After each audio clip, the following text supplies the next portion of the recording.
You guys see the goats? Mom, look. I know, I saw. They have Look a at jump the pad. little goats. Hey guys. Hi. They have a jump pad. Wow. Oh, and they can just walk to the bridge. Hello there, little goat. Oh, look, there's some over there. Emma. Look, a horse. That's the horse from the picture. That looks like Stuart. Hello, little goat. Hello there. Maybe it is. Oh, this is a bigger goat. Look at these big goats. I bet this one likes me. Yeah. Oh, Mom, look. They have a basketball thing. Look, that goat's gonna have babies. Really? Yeah, you see how big its belly is? I got it. Hello, little goat. Its eyes are so weird. What's that? It's going like, get out of my way, I want to see them. Yeah. That one was just blue and said, get out of my way, I want to see them. Look, is that how they lay? Yep, lay down. Just lay like that. Don't need my clothes. That one was trying to numb me. You guys want to go play? Then go play. Go play. Okay. I want to pound Go ahead. The jump pad. Oh. Hello there. How you doing? Hi. Oh, you're pretty. Hello there. How you doing?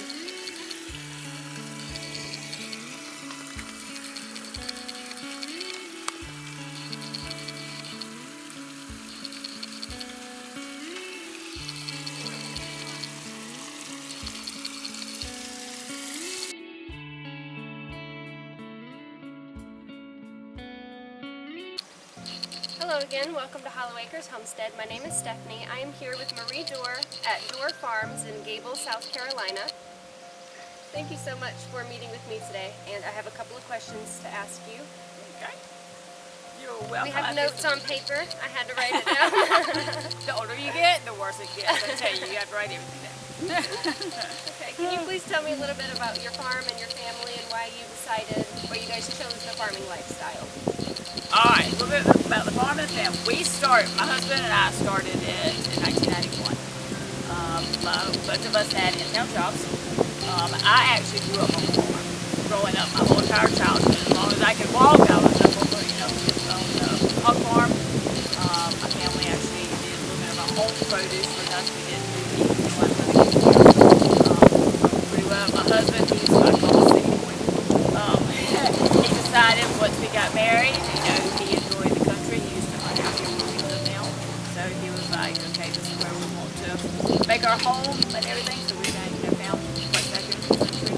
I said both of us had in-town jobs. When we decided to start a family, which is 5 years after we got married, I was like, okay, I want to be able to stay home and raise my kids. I didn't want to put nobody in daycare. I was like, this is what I want to do.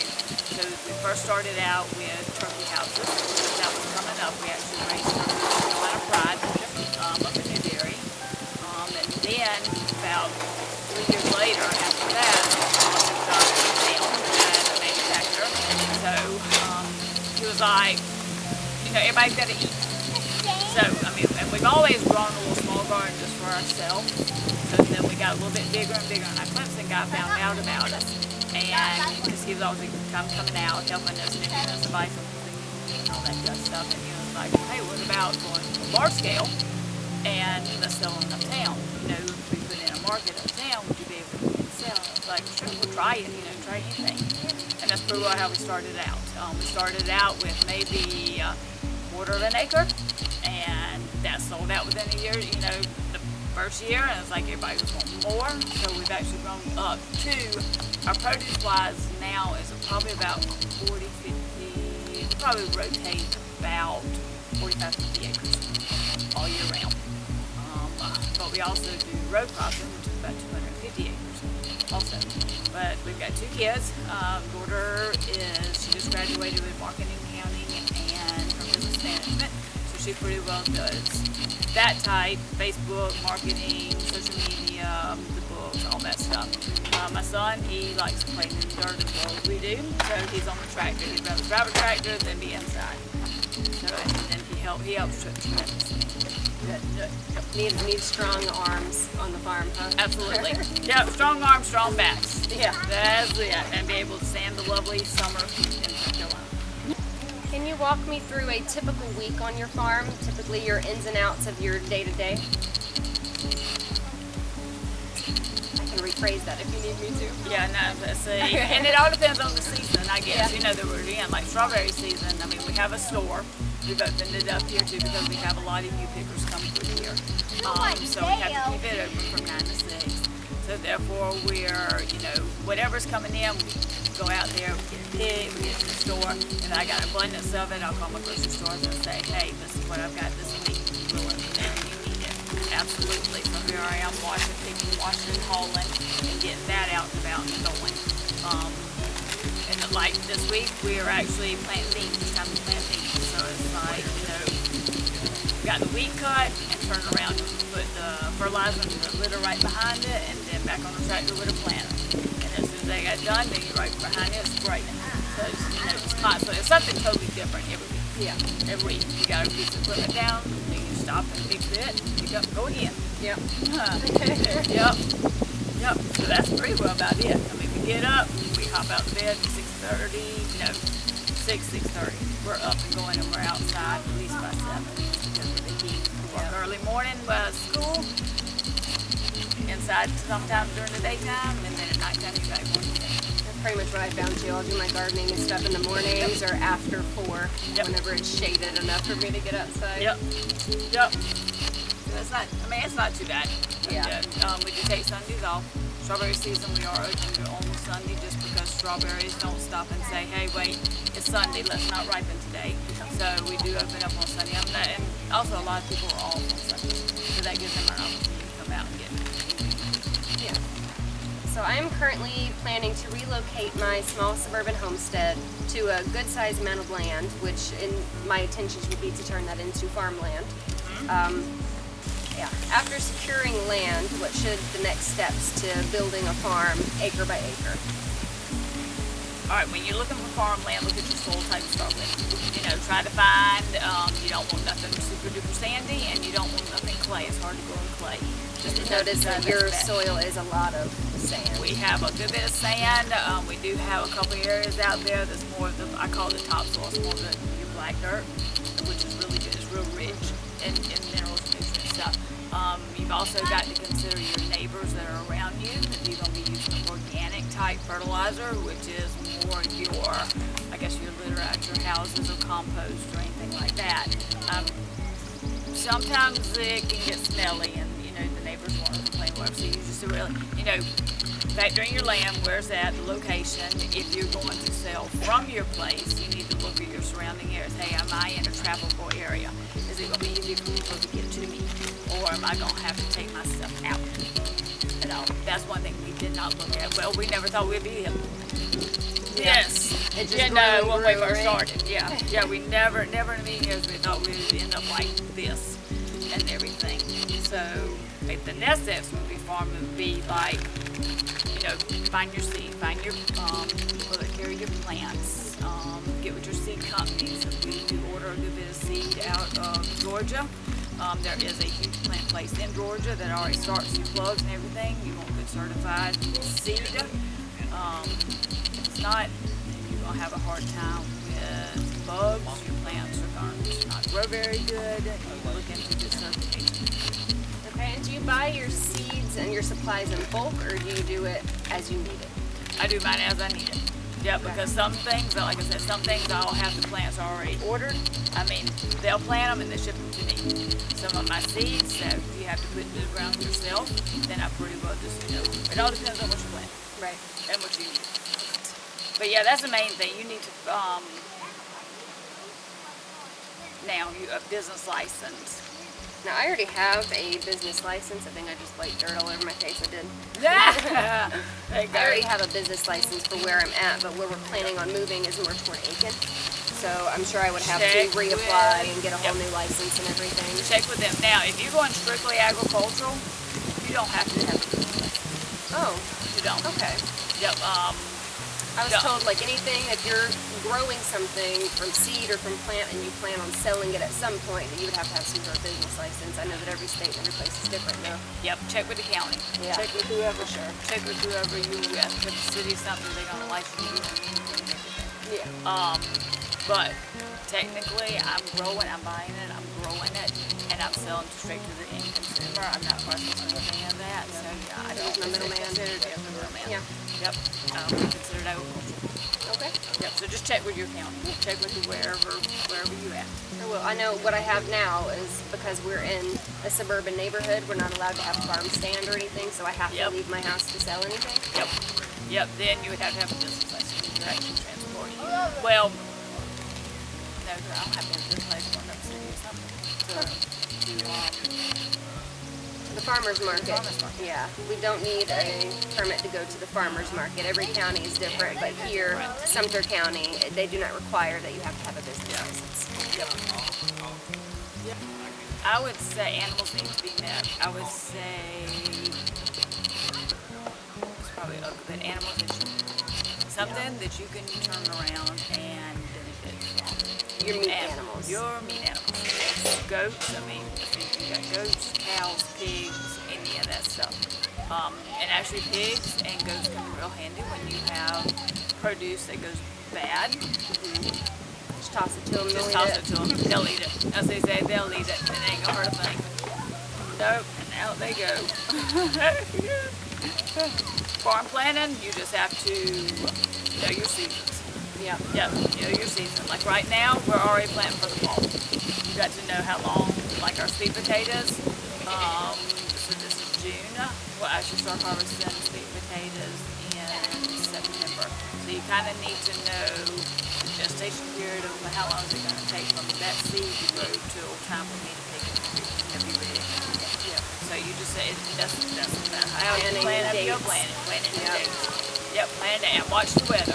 That's another thing that's going to get you. You need to make sure that you ain't got a late frost coming in that's going to kill your tender critters. And then you got to make sure that you plant way ahead of time that fall, that very first frost in the fall, so it will wipe you out. Did that to me last year. Yep. Killed off all my tomato plants. Yep. I have a problem with deer, and they come through and they eat the tops off Yep. of everything. So by the time it finally grows back last year, by the time I finally got another tomato off of it, the next day it had died because it got 30 degrees in the night. I was like, dang. Yep, get to your tips all right out of them. Yeah. Yep. And of course you're gonna have them nuisance animals too. As Yeah. they say, there's abundance. We try to plant, they eat. They get in their strawberries. They come up here at nighttime. They eat our blueberries. We're having a hard time getting sweet potatoes now, trying to keep them out. That's the reason all these little white bags that you see flying all over the place. That helps out. We also spray stinky. I call it stinky perfume. I get DG or whoever just throwing it out. Just spray the bag. Anything with a human scent on it because it needs somebody out there with it. Mothballs works wonders too. I tried mothballs with snakes. Does it really work with snakes? Sulfur. Need sulfur. Okay. All right. Yeah, you need sulfur.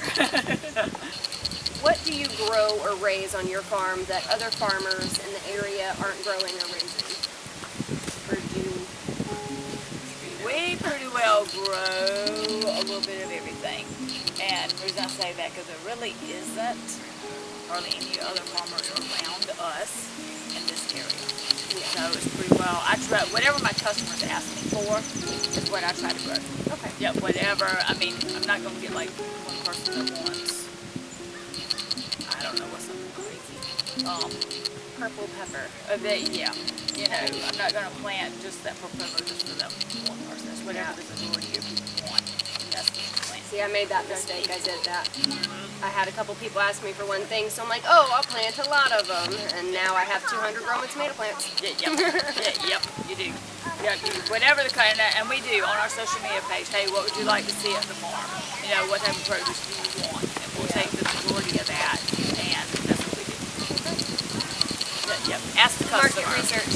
Market research. Ask the customer what they want, and then that's what you try to provide. How do you store and preserve your food? You gotta keep it cool. You can't keep it frozen. We usually keep our cooler right around 50. You want, as soon as you get it out that field, especially during hot summertime, you gotta get it washed, and you can use some water solution. There's a cleaner that you're trying to buy to put in it. We just put this smidge of the cloth, a whole lot. You don't want enough where that vegetable will soak up that wash, just enough to sanitize it and everything. And then So bleach over vinegar. yeah. I've heard both. Yeah, I do. Both of them clean them. Both of them, Yeah. I can show you preference. But as soon as you get in that cool water, you gotta get in that cool water, get it cooled down as fast as possible, and then get it straight to the door. Straight to the we do whatever. There's a place in Columbia that we can buy our boxes and stuff from. We'll box it up in that. And a lot of things don't get washed. Your potatoes, don't wash the potato. Yep. Because So you're ready to use them. Yep. You wash that potato, you might as well kiss it goodbye. And same way with strawberries. If you pick them strawberries, you take them in the house. No, you don't wash them. You do not wash them first. Nope. I used to actually soak mine in vinegar and water because that's kind of what I was told to do. Yeah. You soak them and it makes them last longer. I don't know if that's true or not. Nope. You can either lay them out on a towel on the counter, or you can put them in the refrigerator. Okay. Yeah, and then wash them. Because once it gets wet, and then berries touch each other, stick together, then of course you got that moisture berry in there. So then they get all mushy. Okay. Yep. Makes sense. That sure is. Yep. Now, do you can anything? I can for my personal use. Okay. Now, as far as if you want to can to sell to the end consumer, you have to be a DHEC certified kitchen. Okay. Yep, and they have to come out and inspect. A lot of paperwork. They have to come out and inspect it and everything. Okay. Yep. Yeah, I didn't plan on canning for resale. I plan on getting as much stuff out of my garden that I can and preserve it so that we can have it last for a year to 3 years. Yep. If you're going to do, canning, you can. I do recommend, if you got freezer space, a vacuum sealer. And that preserves, we've had some in our refrigerator for years.